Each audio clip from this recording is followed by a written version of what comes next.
Bueno, muchas gracias por la invitación. Yo también voy a hacer un pequeño reclamo.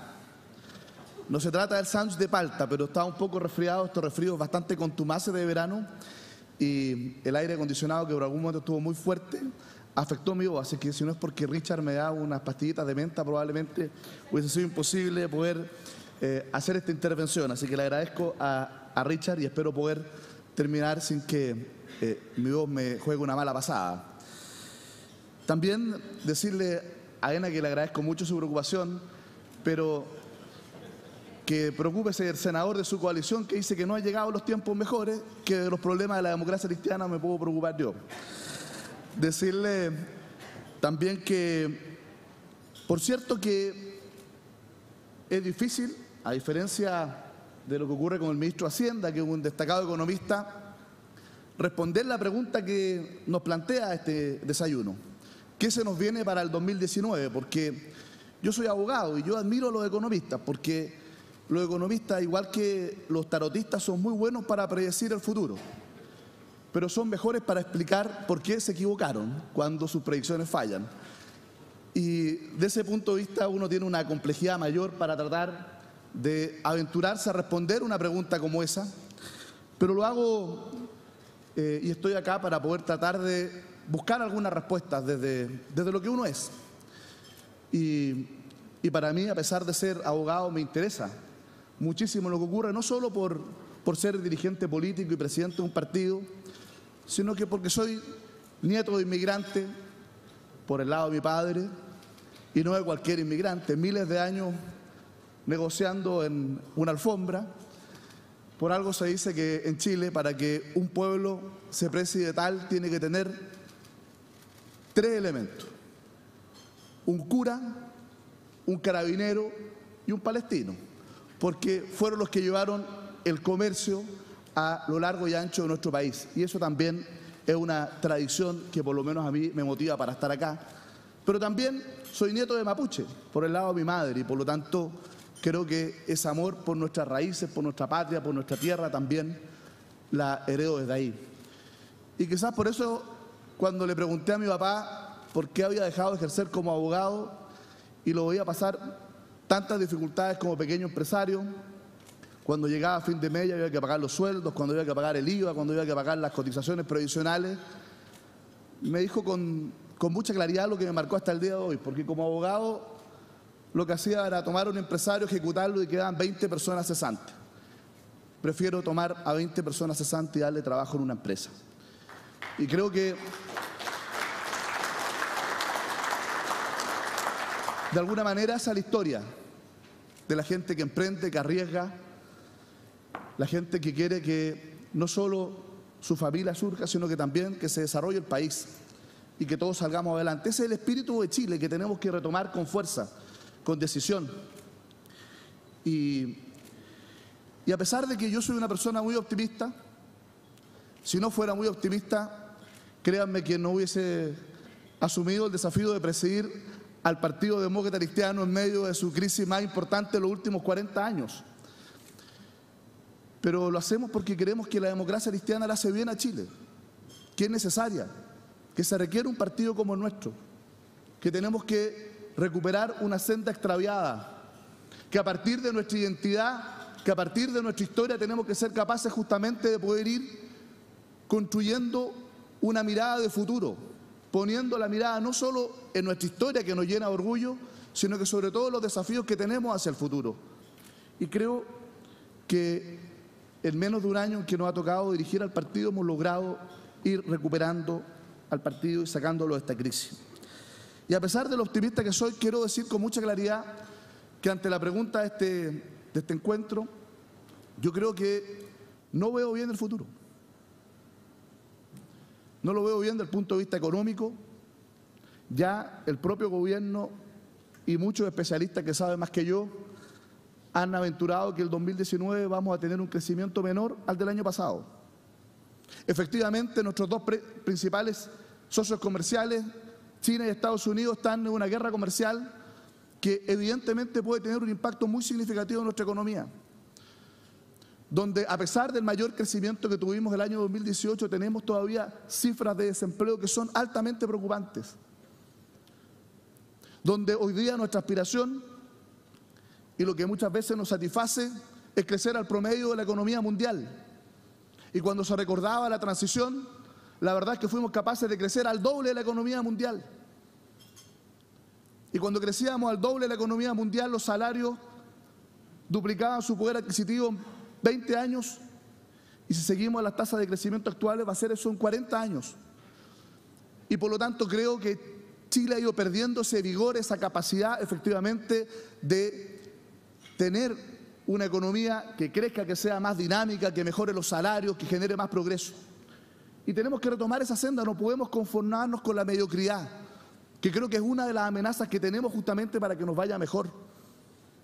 No tenemos que conformarnos con explicar resultados que pueden ser buenos, pero que claramente nos alejan de la meta y del objetivo de ser un país realmente desarrollado. Cuando crecíamos al doble de la economía mundial, logramos bajar la pobreza de más del 40% a menos del 10%. Y querida Ena, la transición fue exitosa no porque se ganó con un discurso y luego se gobernó con otro, sino que justamente porque se fue consecuente con ese discurso. Con ese discurso que ya aventuraba Eduardo Frei Montalva en el Teatro Caupolicán, en ese discurso que probablemente le costó la vida, cuando decía: la democracia no es un caos. Y que después don Patricio Aylwin decía que convocaba a construir una patria justa y buena para todos. Y se logró hacer una reforma tributaria significativa que permitió justamente tener recursos para reducir la pobreza, donde Chile dejó de ser un paria a nivel mundial y logró construir acuerdos comerciales en el gobierno de Aylwin y posteriormente en el gobierno de Frei, y así sucesivamente, que nos han permitido justamente que un país pequeño tiene tratados de libre comercio con más del 85% del PIB mundial, donde se demostró la capacidad de que una coalición progresista también podía generar crecimiento económico. Pero también hoy día, cuando tenemos que ser capaces de mirar el futuro y lo que está ocurriendo hoy día, nos damos cuenta cuáles son las amenazas que tenemos por delante. Y las amenazas no solo son comerciales en esta guerra entre Estados Unidos y China, no solo tiene que ver con el precio de los commodities para una economía commodity dependiente como la nuestra, sino que también tiene que ver con la política. Tiene que ver con la amenaza del populismo. Porque efectivamente, como decía John, la globalización ha generado muchísimos excluidos. Y a pesar que después de la caída de los socialismos reales y del fracaso incuestionable del comunismo, se llegó a afirmar el fin de la historia y que por lo tanto lo que prevalecía una mirada liberal, y cuando parecía incuestionable el tema de la globalización, justamente la despreocupación por los temas medioambientales, la preocupación por los excluidos de la globalización, generó una reacción populista, que no solo tiene que ver con nuestro continente, populismos de izquierda y de derecha, populismos como el chavista o el bolsonarista. Veamos lo que ocurre, y lo planteaba la imagen, en Estados Unidos, donde ese discurso populista no ha dado los resultados esperados, todo lo contrario, lo que genera más incertidumbre, y la incertidumbre atenta contra el desarrollo. Pero también lo que pasa en Europa, donde justamente los excluidos de la globalización han generado procesos migratorios que han cambiado el mapa político y social de Europa. Y vemos lo que ocurre, ¿no es cierto?, con Le Pen en Francia, con Orbán en Hungría, lo que ocurre con el Brexit en Inglaterra o el surgimiento en Alemania de Alternativa para Alemania. En el país donde probablemente con gobierno demócrata cristiano y con una vocación europeísta mejor ha sorteado los desafíos y los problemas de la globalización y de la crisis económica sobre la base de una convicción profunda por una economía social de mercado. Efectivamente, eso ocurre en Europa, ocurre en nuestro continente, y por lo tanto creo yo que el principal desafío para que cambiemos estas expectativas de no ver bien el futuro tiene que ver con que seamos capaces de construir un dique contra el populismo. Yo afirmé que nuestro partido tiene que ser ese dique y una alternativa contra el populismo, contra los populismos de izquierda y de derecha. Porque digamos las cosas como son, el populismo es una amenaza y es una falsa ilusión. Siempre promete lo mismo: progreso sin esfuerzo, progreso sin crecimiento. Y eso es una ilusión y es una mentira y termina, en definitiva, costándole caro a los países. Y por eso que yo creo que tenemos que ser capaces de volver con las recetas que nos han permitido progresar, que nos han permitido generar gobernabilidad, que nos han permitido profundizar la democracia, con otros desafíos, con otras amenazas, pero sobre la base de una misma lógica. El éxito de la transición no fue un tema comunicacional, de que se contó una buena historia. El éxito de la transición fue porque se generó una auténtica vocación de entendimiento, de diálogo, porque se hizo un verdadero pacto económico y social como el que hemos invitado nosotros desde nuestro partido, donde seamos capaces de poner por delante y por encima de nuestras diferencias el bien común del país, de que a Chile le vaya bien, en lo económico, en lo social, en lo político. Y eso no solo es un mérito de los gobiernos de la concertación que reivindicamos, sino que también de liderazgos desde la oposición que estuvieron disponibles para poder construir ese pacto, pero también desde fuera de la esfera política, que fueron capaces de entender de que el diálogo social es lo que permite construir esos acuerdos. Yo quiero hoy día recordar, por ejemplo, el rol que cumplió Manuel Feliú del mundo empresarial y Manuel Busto del mundo de los trabajadores, que justamente desde sus roles generaron espacios de encuentro y de diálogo que permitió justamente darle contenido a ese pacto económico y social que se generaron en los gobiernos de la concertación y que hoy día sin duda tenemos que reivindicar. Tenemos que hacer una verdadera economía social de mercado. Pero como nos decía Konrad Adenauer, para eso necesitamos todo el mercado que sea posible y todo el Estado que sea necesario. Pero mercados más profundos, más competitivos, más transparentes. Mercados donde efectivamente tenemos que erradicar de raíz, con claridad, las prácticas abusivas. Si realmente queremos que nos vaya mejor, si realmente queremos frenar el populismo, tenemos que comprometernos a que no vamos a tolerar prácticas como la colusión, que es la antítesis de la economía de libre mercado. Y no puede ser que directorios ejecutivos de una empresa que se coluda después terminen en directorios de instituciones gremiales, porque las señales son importantes y si queremos reconstruir la confianza, tenemos que hacerlo también con hechos claros para poder recuperar la credibilidad ante la opinión pública. Y cuando hablamos de todo el Estado que sea necesario, no hablamos necesariamente de un Estado más grande, sino que un mejor Estado, menos arbitrario, más transparente, con más musculatura, que sea capaz de corregir las distorsiones que muchas veces genera el mercado y también para poder evitar los abusos y que nos permita tener un desarrollo inclusivo, un desarrollo sostenible, donde no podemos permitir más zonas de sacrificio medioambientales y donde el Estado tiene que jugar un papel también para que las instituciones de la democracia recuperen credibilidad y prestigio. Y por eso que el desafío de la transparencia, de la probidad, de mejorar la calidad de la política es fundamental. Ese es el Estado necesario que necesitamos para que nos vaya mejor. Y para eso también tenemos que ir construyendo un clima distinto. Y nosotros hemos estado disponibles y comprometidos con un pacto económico y social. Pero poco ayuda cuando se invita al diálogo y luego se trata de antipatriotas a los que piensan distinto. Poco ayuda cuando a veces parece que lo que prima a la hora de tomar una decisión no son las convicciones, sino son las encuestas. Poco ayuda porque uno de los desafíos que tenemos para poder enfrentar con éxito los desafíos del futuro es entender de que este mundo cambia tan vertiginosamente que hay cosas que probablemente, por ejemplo, en materia de la educación y del conocimiento, lo que ayer era suficiente, hoy día ya no lo es.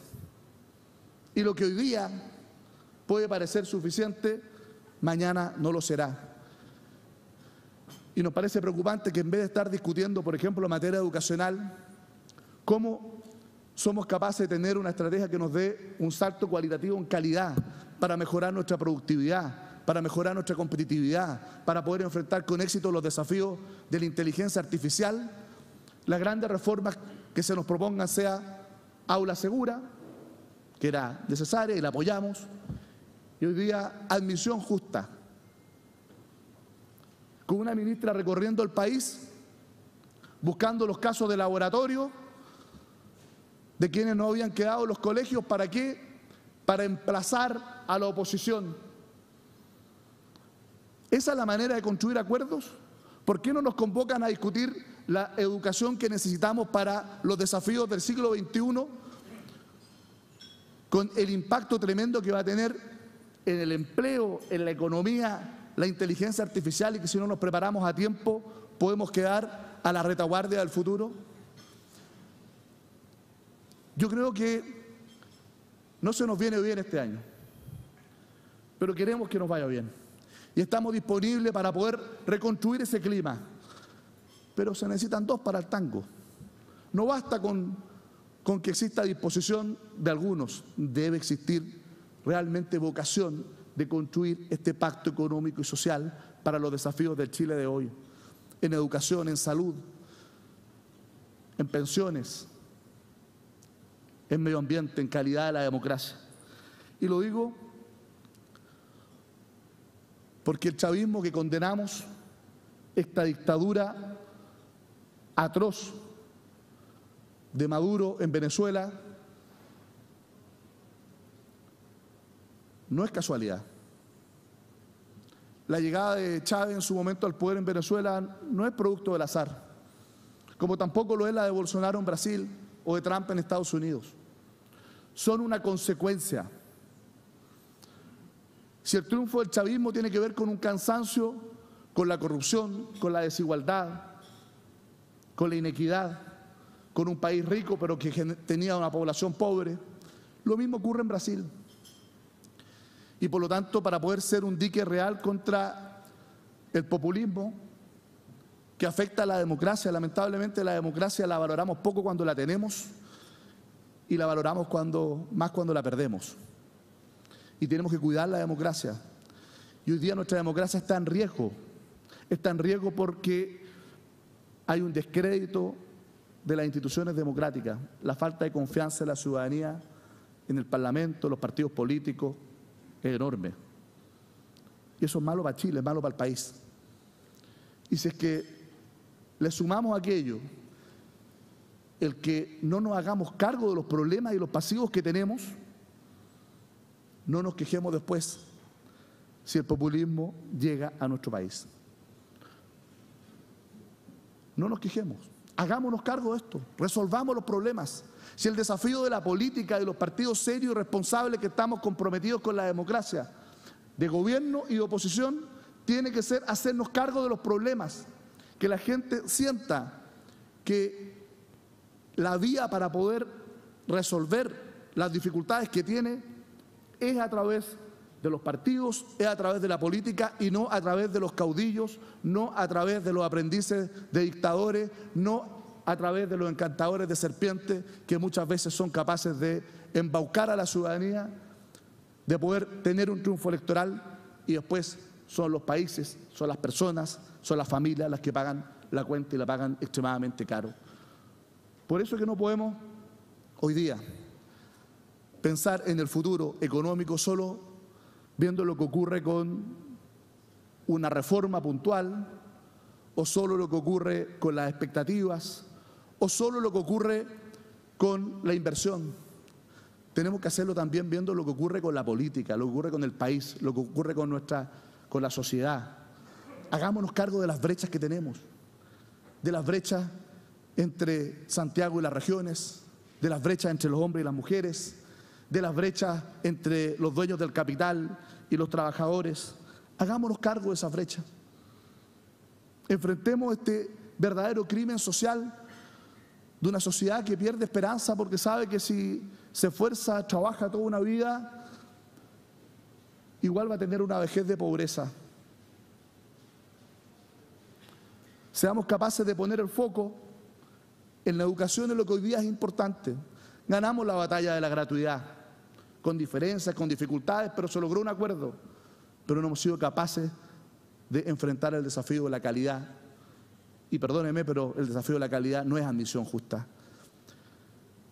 Construyamos pactos sociales en estas áreas y comprometámonos para que Chile vuelva a crecer.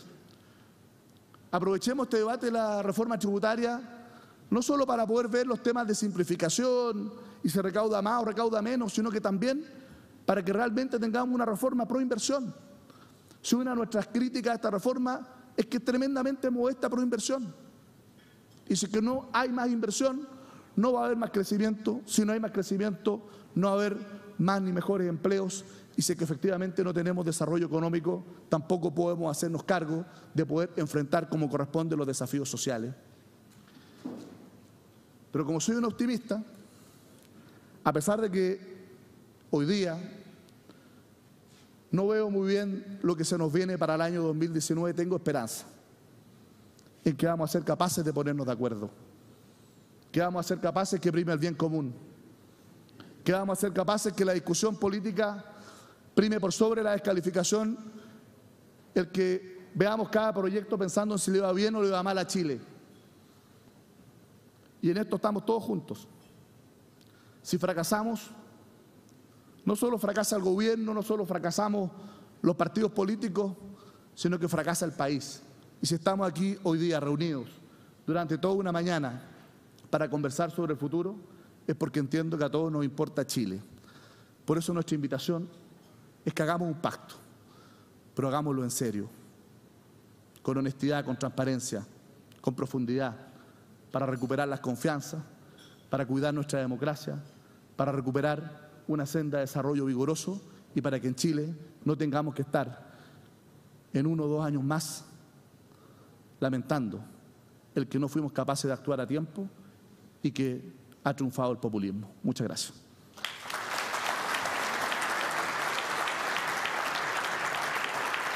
Para que nuestro país sea un país sostenible. Para construir ciudades más humanas. Por una salud digna para todos. Para luchar contra el cambio climático. Para que los emprendedores y las pymes sean el motor de la economía. Para terminar con el soborno, con el cohecho, con el tráfico de influencias, con el pituto. En las Fuerzas Armadas, en la Iglesia, en los partidos políticos, en el Estado, en el Congreso, en los municipios. Pero también en aquellos espacios que nos pertenecen. En el trabajo, en la universidad, con los vecinos. Para que la salud, la educación, la seguridad y el acceso a las oportunidades no dependa del lugar donde vivimos. Para que todos los chilenos, para que todos nuestros vecinos tengan las mismas oportunidades. Por oportunidades iguales para todos los niños y niñas en la educación. Para construir un mejor Chile entre todos y para todos. Tenemos que crear las condiciones para un verdadero y nuevo pacto económico-social en Chile, que abarca el pacto migratorio, el pacto de Marrakech. Contra la demagogia, las mentiras, las promesas que nunca se van a cumplir.